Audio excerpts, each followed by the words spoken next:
Hey everybody, my name is Sarah Quaker. I am an emergency physician and intensivist, and this is the ICU EDU podcast. So it's been quite a while since I have done an episode, and that's because I've been spending all my time working on a different educational project called Rapid Sequence, which we finally went live with just last week. And this is a project that I created with an emergency physician named Ryan Ernst, because it had been becoming increasingly clear to us over the past couple of years that the best way to learn something is not for you to sit here and listen to somebody talk about it. People simply need to work through complex patients themselves over and over again in a safe place to fail, where you're not going to hurt a real patient. And so we created Rapid Sequence, which is a web-based choose-your-own-adventure resuscitation game, where you have to manage multiple sick patients at the same time, not in a multiple-choice format, and then we talk through the cases. If you want to try it out, you can try out a demo case on the website, which is rapidsequence.org.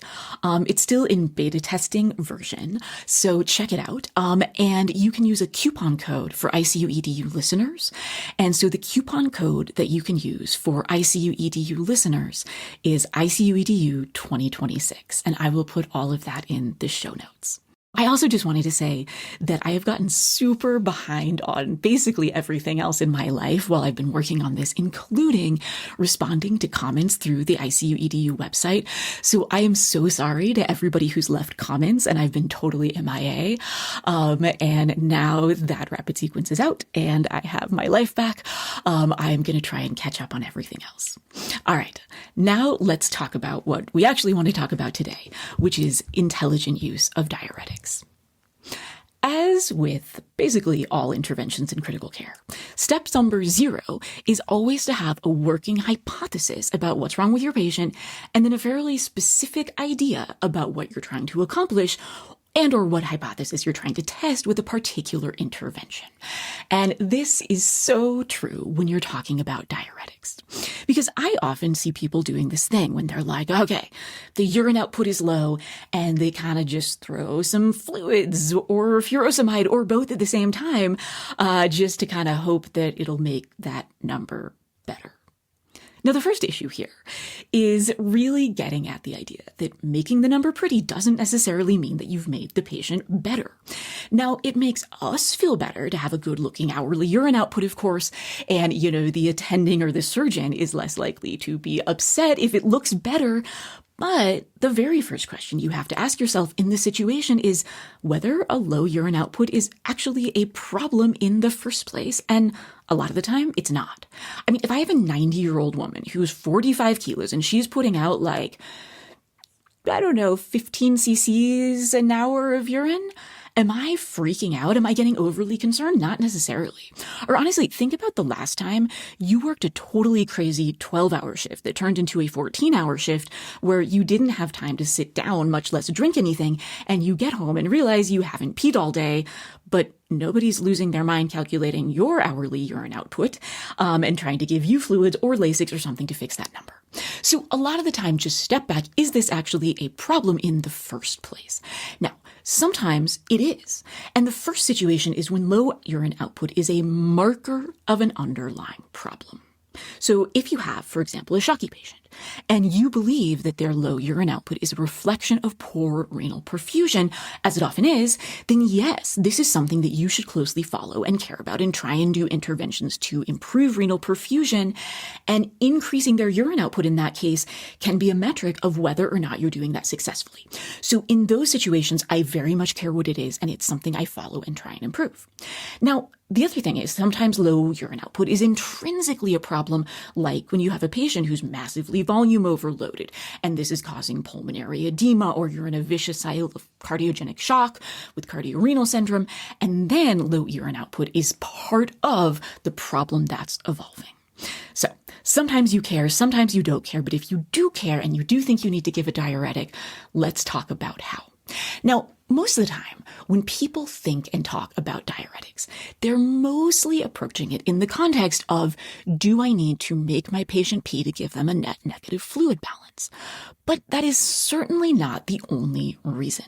And the way we're going to frame this is talking about 4 big categories of situations in an acute setting where you might want to use a diuretic, and it's not just volume removal. 1, to help correct electrolyte disarrangements. 2, to prevent nephrotoxins from precipitating. 3, to avoid dialysis or delay it. And 4, to achieve a net negative fluid balance. And we are now going to talk about each of these in turn. 1, electrolyte derangements.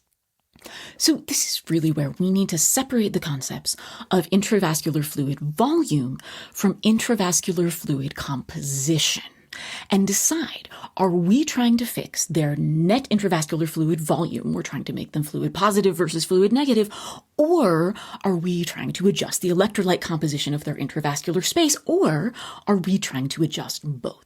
Now, sometimes you are trying to adjust both.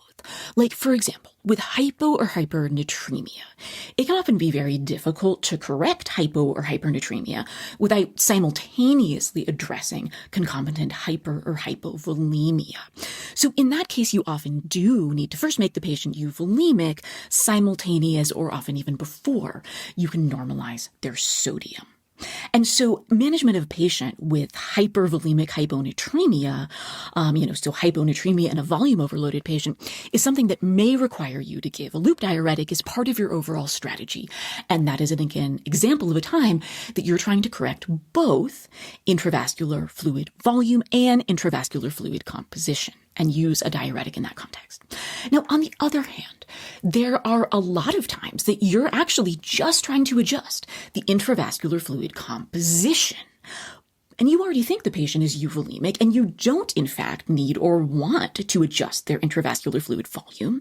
And this is one of the few times that giving fluids and diuretics at the same time actually makes sense. Because I see people do this frequently. They give a simultaneous fluid bolus, then they'll give some furosemide all at the same time, and it's usually a nonsensical thing to do, except right now.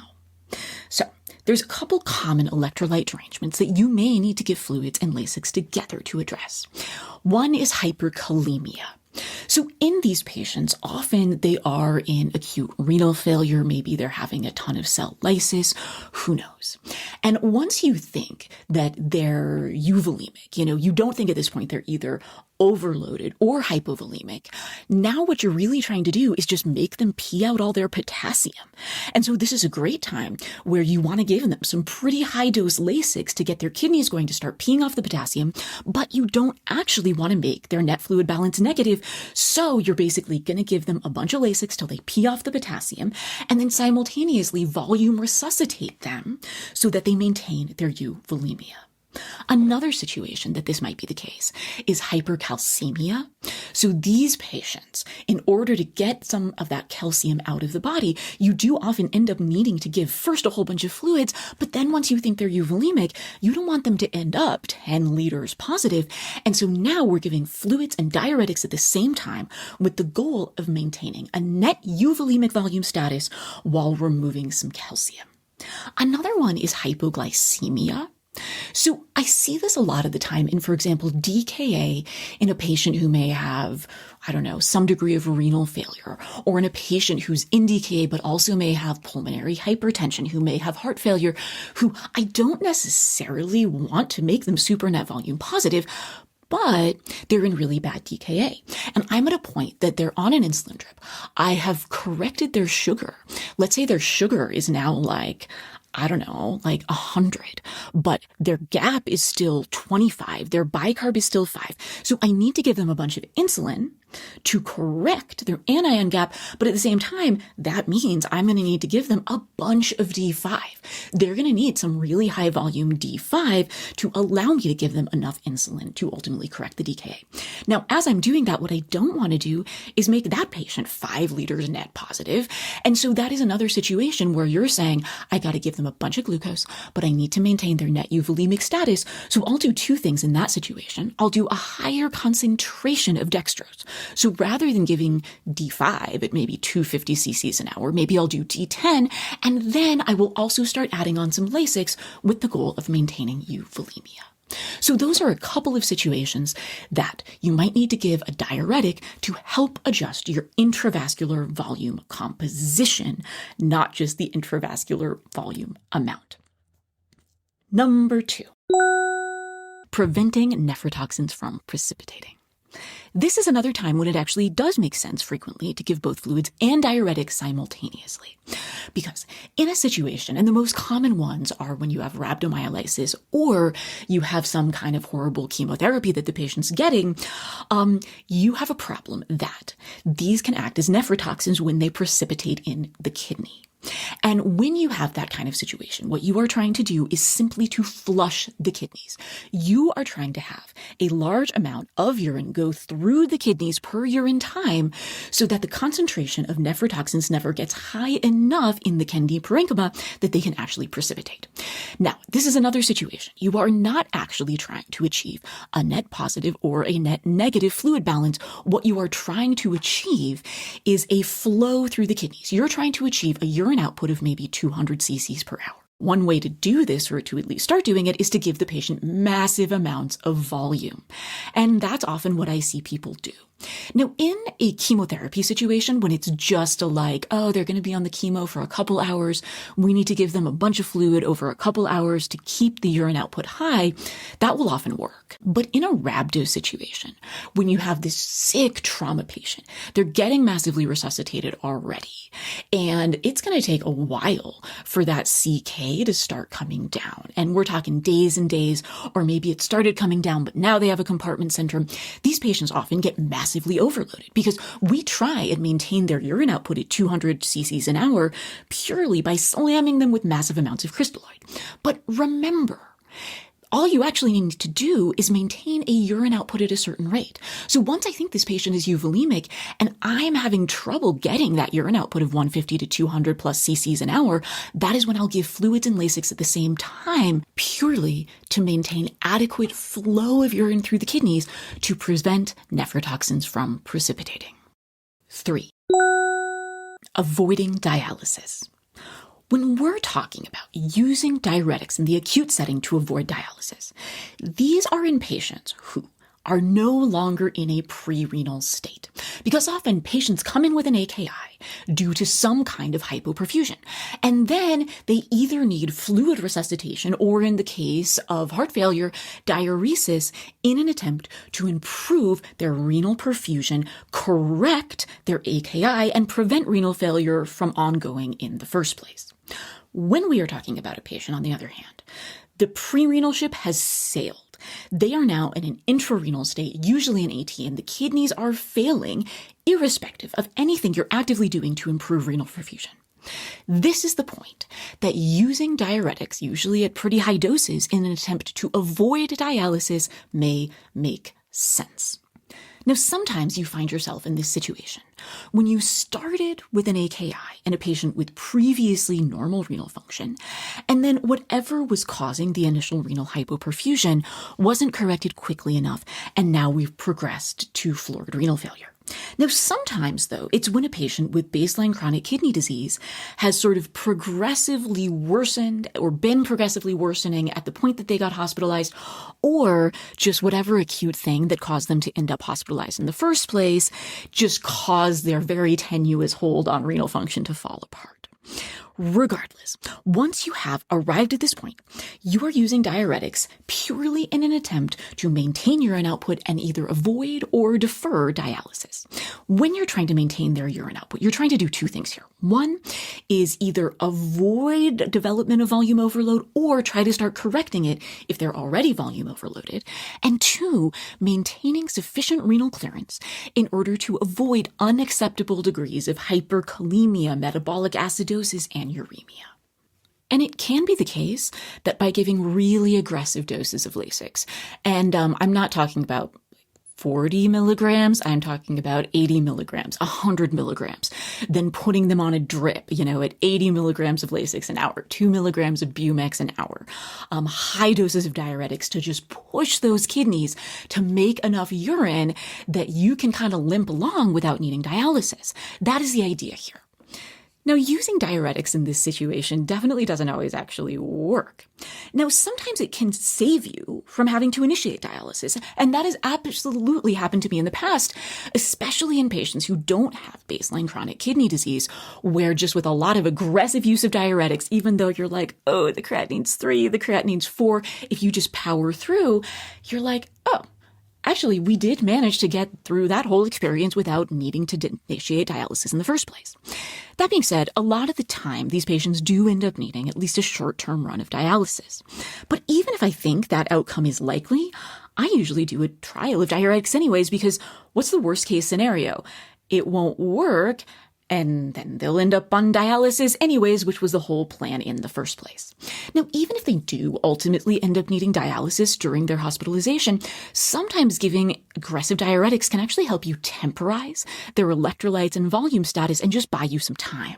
Because depending on where you work, it may or may not be straightforward to get a patient started on dialysis, especially overnight, and especially if they're sick enough they need CERT. In addition, before you can even start hemodialysis, if it's not a chronic renal patient, you often need to get a line in this patient, get a hold of nephrology, get them to the ICU if you need them on CRT or need pressors for dialysis, wait for the dialysis nurse to come in, and so forth and so on, all of which can take a good amount of time. And so even if I'm like, yeah, this is definitely going to be maybe a CRT situation, I will still try this strategy because maybe it'll buy me the little bit of time that I need to get all my logistics sorted. And lastly, I suspect if you ask most people, if there is a chance that high doses of diuretics may save them dialysis, and would they rather have a big hemodialysis line placed and be put on CRT, or do a trial of giving just some whopping doses of furosemide instead, I mean, I know what I would pick. And so there's not a lot of downside to trying it. Again, the caveat here, though, is that this is not in a patient where you're trying to improve renal perfusion. This is in a patient when you're like, we are heading towards dialysis. They're now intrarenal. The renal perfusion ship has sailed. What we need to do here is just prevent dialysis if we can. 4. Achieving a net negative fluid balance. This is the one that people think about most commonly and is honestly most complicated. The two situations where we are going after a net negative fluid balance is 1, addressing total body fluid overload, and 2, improving hemodynamics in patients with acute decompensated heart failure and or cardiogenic shock. Now, it's really important to keep in mind that sometimes these two things march together, fluid overload and decompensated heart failure with cardiogenic shock, but they don't always. You can absolutely see one without the other. So let's start with total body fluid overload. Sometimes this absolutely does happen in patients with heart failure. But sometimes it can happen in other patients. It's easiest for us to visualize in the lungs and extremities, of course. We look at the chest x-ray, it's super fluffy. We look at the extremities, they're super puffy. But don't forget that this tissue edema may also be happening in the intestinal tissues. We may also develop ascites. We may also get some renal parenchymal edema. So it's not just what you see. When does total body overload happen? Well, it's pretty straightforward, right? It's either because you can't get enough out versus you put too much in, or if both are happening at the same time, that's when you really get in trouble. When you can't get enough out, when you can't get enough fluid off the body, this is usually because your kidneys are either acutely or chronically failing in some way. And if they don't make urine at all, and strategy we talked about above of giving them aggressive diuretics is not working, just dialyze them. If, they're so unstable that they need CRT and they can't handle rapid volume removal, just do that rather than trying to wait. Or you can try giving them some pressor support while they do a run of intermittent hemodialysis. Second situation, of course, with total body overload is if we just put too much in, and this is all iatrogenic and actually quite frequent. And when we talk about the idea of de-resuscitation in critically ill patients, a big component of that is correcting the massive total body fluid overload that we usually caused in the first place. And to be clear, it's not that we necessarily put all these people into heart failure by giving them massive amounts of volume. It's just that the kidneys aren't necessarily designed to handle the wildly super physiologic amounts of fluid we will often be given over the first couple days in an acutely sick patient. And so once we're through that initial resuscitation phase, they need some help. You often see this in trauma patients or post-operative patients who had initially needed massive product or volume resuscitation. Sometimes you'll also see it in septic patients where we just went really, really overboard. And you know that at some point these patients are going to need massive de-resuscitation, and their heart is perfectly fine. Their initial echo was fine. Their subsequent echo was fine. And provided they don't have ongoing bleeding, sepsis, you do need to start correcting this. Often I find day number 3, unless something else is simultaneously going on. Now, another thing you'll see in a lot of these patients, especially the ones who've been in the ICU for a while who are pretty sick, is these patients who we believe that they're intravascularly dry, their intravascular volume is either kind of normal or even low, but total body overloaded. And this is maybe a time where giving diuretics and colloids simultaneously makes sense. Now, when do I start thinking about this kind of thing? One, if they can't keep volume in the intravascular space because they're so inflamed, they're just massively third spacing. If they have some kind of decreased oncotic pressure in the intravascular space, if they're, bad protein calorie malnutrition, if they're cirrhotic, if their capillaries are just really leaky because of massive inflammations, like if you have burns, pancreatitis, and then patients sometimes who are persistently vasoplegic, and you're giving them all this crystalloid that's just kind of sitting in the massive sink of their unstressed volume, that often can happen in these patients and just exacerbates your other situation. And so this is a time when I'm like, okay, I got to get volume off you. Everything is so puffy, but you're also borderline hypotensive. Do I do a push-pull? The most recent data that at least I've seen on this was a 2022 review and meta-analysis of this strategy that came out and concluded, it was one of those things, super heterogeneous population where they tried giving colloids, so they tried giving albumin with diuresis. Does that go better? And, unsurprisingly, it depends which patients you're looking at. And it seemed like patients who were baseline pretty hypoalbuminemic, who's walking into this situation with an albumin of maybe less than 2.5, it actually kind of seemed to help in those patients. So there's that for whatever that's worth, but the evidence is not really robust in either direction. What I do find interesting to note here is that in practice, nephrologists actually do this all the time for hemodialysis patients. So take a look, for example, at dialysis orders. And most of the time, you will see something like, give X amount of albumin, PRN hypotension, while pulling fluid during intermittent hemodialysis to achieve their net negative fluid balance during dialysis. I have seen that in almost all dialysis orders. And what is that? That is exactly a push-pull strategy. So for whatever that's worth, evidence plus minus, but it is something we actually do all the time. Personally, how do I deal with the patients when I truly believe they're intravascularly dry but total body overloaded and I want to give some Lasix to get some of that fluid off them? I think the first thing is go slow and be patient. You gotta wait for that shift to happen from extravascular space to intravascular space to out of the body. You gotta be patient. They don't tolerate rapid volume shifts. If they're hypoalbuminemic, I will sometimes do a push-pull with 25% albumin, especially if their albumin is less than 2.5, certainly. And if it's less than 2, then I'm very seriously considering it. That being said, what I don't want to do is, if the strategy is not working, they're really just not making urine, I end up giving them massive amounts of albumin, and now I've just made the volume overload part worse. The other thing I keep in mind in these patients is, as if we talked about, they have this massive intravascular volume sink because they're very vasoplegic. It's going to be very hard if you don't actually fix the vasoplegia first to reduce their unstressed volume, turn it into stressed volume. And so this is also a time, especially like if their diastolic blood pressure is really, really low, I'll give a little vasopressin, I'll give a little norepi to help my vasoplegia out because that'll also help me pull in this situation. Okay, so that's number one. We are trying to achieve a net negative fluid balance for total body fluid overload. The second situation where we are trying to achieve a net negative fluid balance with use of diuretics is to improve their hemodynamics and improve their renal perfusion by achieving a net negative fluid balance.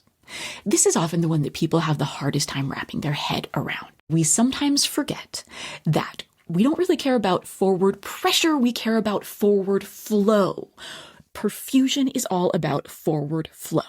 And when we talk about forward flow, it's not just about the forward pressure, it's about the forward pressure minus the back pressure.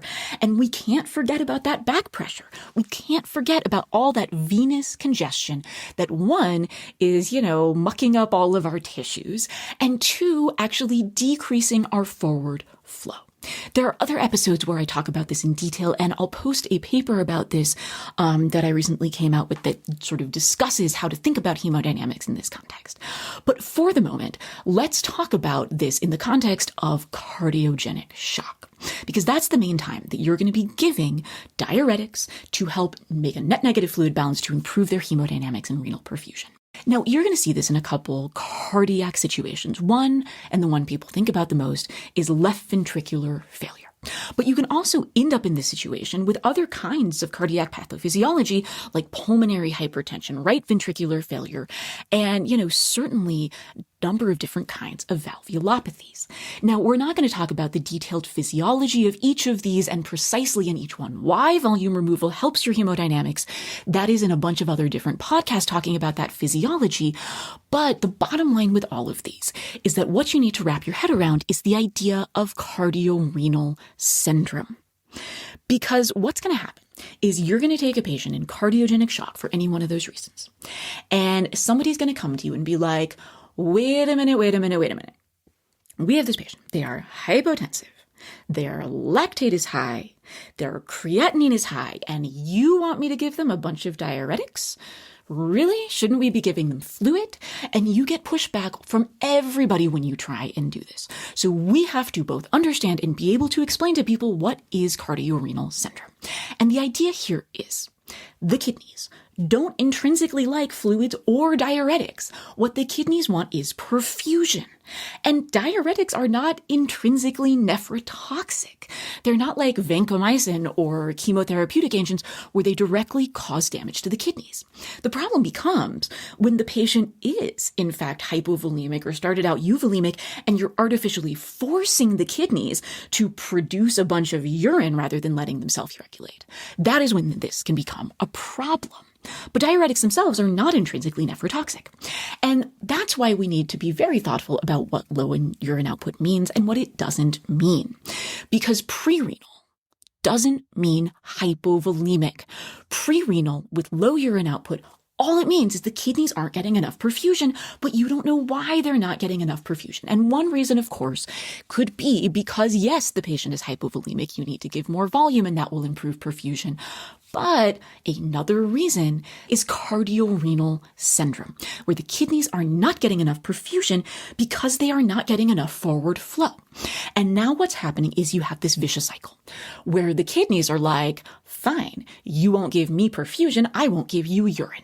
When that happens, you get fluid buildup in the system that increases the back pressure the heart's having to compete against.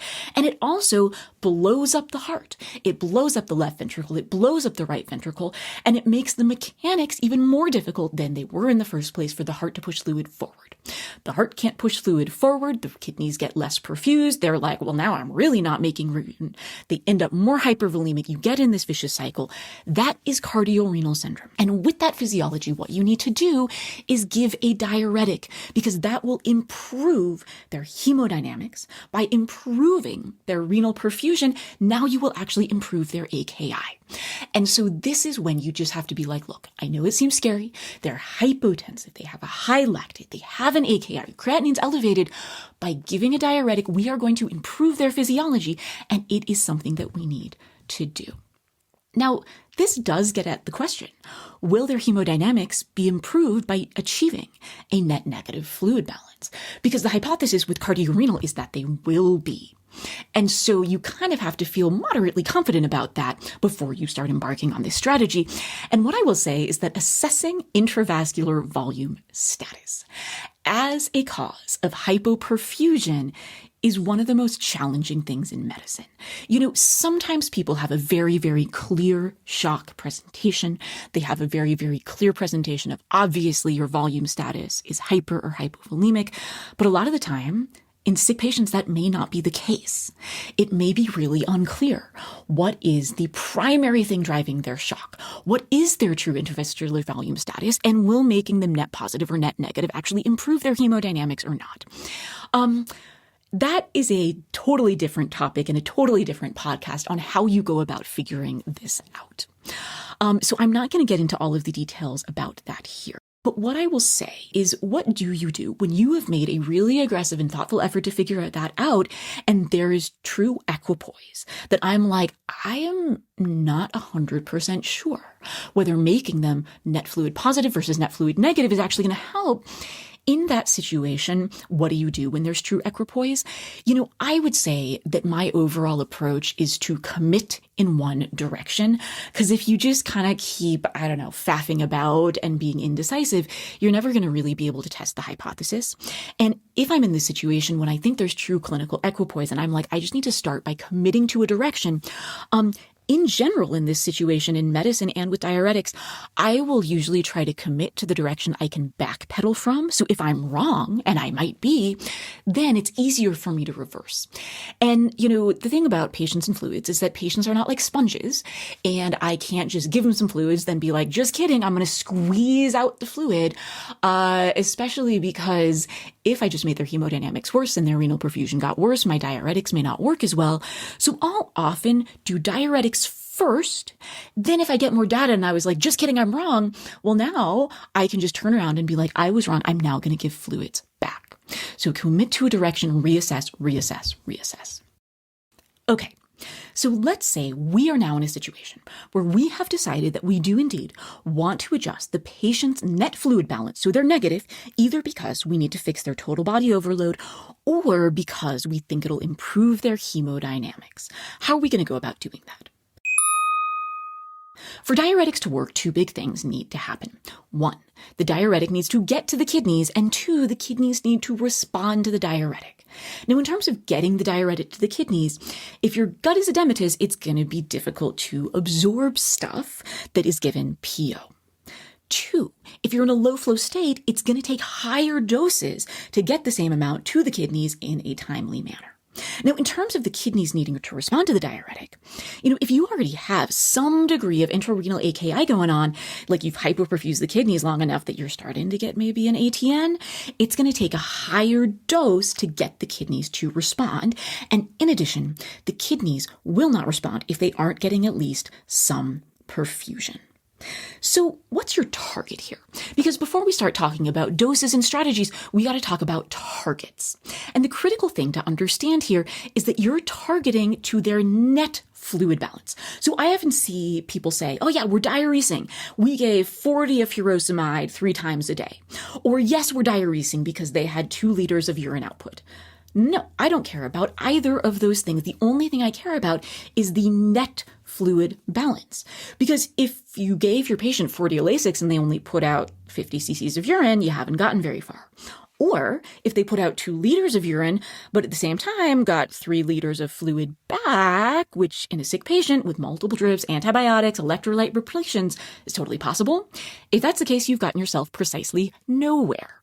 So don't look at how much urine output they put out. Don't look at how much Lasix you gave them. Look at their net fluid balance. That's the only thing that actually matters. So pick a net fluid balance to target, usually over 24 hours, and then adjust your strategy to achieve that. And really, in order to do this effectively in the acute phase, you most of the time just have to put in a Foley and have the nurse document an hourly ins and outs and tell them, if I give this dose of Lasix and it's not working, if you're not seeing a significant increase of urine output in the next hour or two, tell me. I usually set an initial target of something like -1 to 2 liters over 24 hours, depending what's going on with the patient. If I think that they're in a vicious cycle of cardiorenal, then I'll often go faster to sort of get myself out of that vicious cycle. And I'll go really fast if I think the patient's sort of teetering on the edge of the RV spiral of death, for example. I'll go slower, on the other hand, with net negative fluid balance targets if I think the patient may be in mixed shock, or if I'm unsure if maybe my hypothesis is right as to whether net negative fluid balance will help them.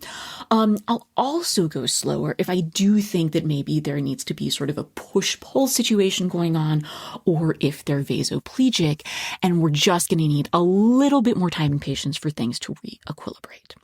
Now, how early should you be doing this? The best evidence I've seen on this so far in the acute patient was a study from the American Heart Journal in 2024. It was a systematic review and meta-analysis of door-to-diuretic time and mortality in patients with acute heart failure. And the bottom line is that in early diuresis, patients who got diuretics within 30 to 105 minutes of presentation, they actually did see a significant reduction in 30-day mortality. And so for whatever that's worth, I would say, again, in patients that I'm worried about cardiorenal, this is an acute something going on, the longer you wait is just not going to help you. All you're going to do is go further down on this vicious cycle. So I will start early. Now, of course, the problem is that when you're trying to adjust their net fluid balance and making that decision to do, sometimes you do actually need to spend a decent amount of time assessing, thinking about, ultrasounding, and reassessing the patient in order to figure this out. And so I would not skip that step just to meet a metric of early. I would rather say just spend the time trying to assess where making them net fluid negative, is that actually going to help them or not? And that should be something that you're triaging up on your list and prioritizing doing that, so you can then start diuretics as soon as possible and as soon as you're convinced it's the right hemodynamic thing to do. In terms of initial doses, if they're Lasix naive with a normal creatinine, I'll start low. So in the trauma patient who's like 27 liters net positive and, they're Lasix naive and they have great renal function and they're young, I'll start with 10 IV, because these patients can massively put out if you go overboard. Watch really closely. And then if you need to escalate, great. If they're on home Lasix and you know their home dose, then it does make sense to me to sort of double it, because if they're here for acute decompensated heart failure, volume overload, cardiogenic shock, it probably means their home dose is not working.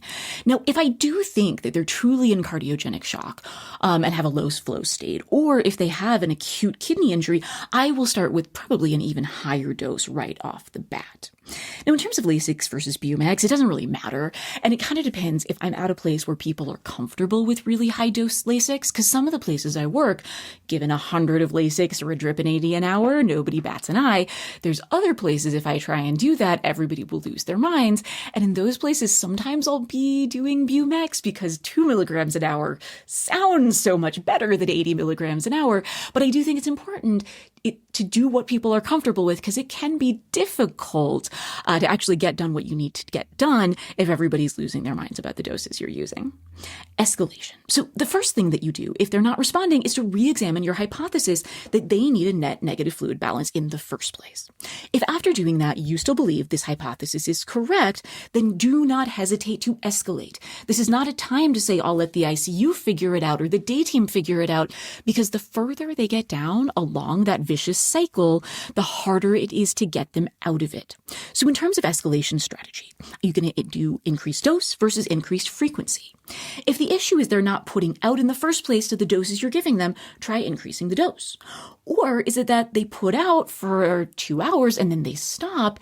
If that's the case, then maybe you just need to increase the frequency or go to a drip. And I will often do that early, especially if I'm having a night where I have a ton of patients and I may not be able to check on everybody all the time.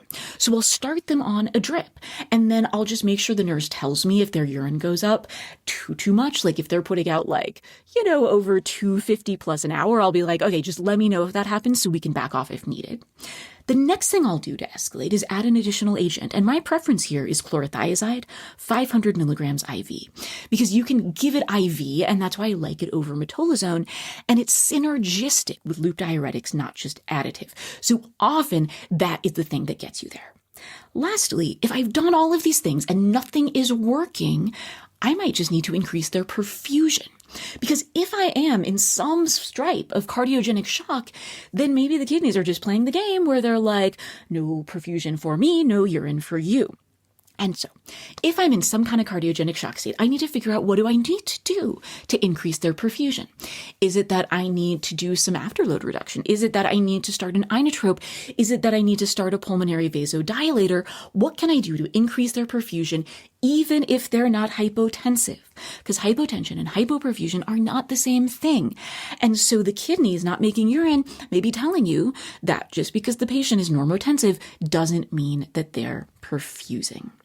Now, sometimes they hit a threshold where they develop a positive cycle, a happy cycle, whatever the opposite of a vicious cycle is, where you start perfusing the kidneys get perfusion, they're like, yes, okay, I'm going to start making some urine.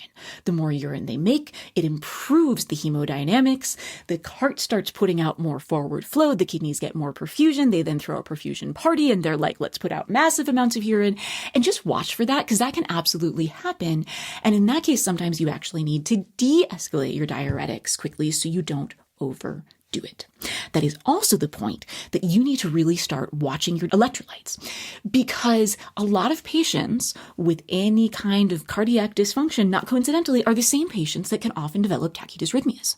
So if you're putting out massive amounts of urine and all of a sudden your MAG is 1 and your K is 2, they can often go into AFib, they can start having runs of NSVT. So just be mindful about frequently checking and aggressively repleting your electrolytes.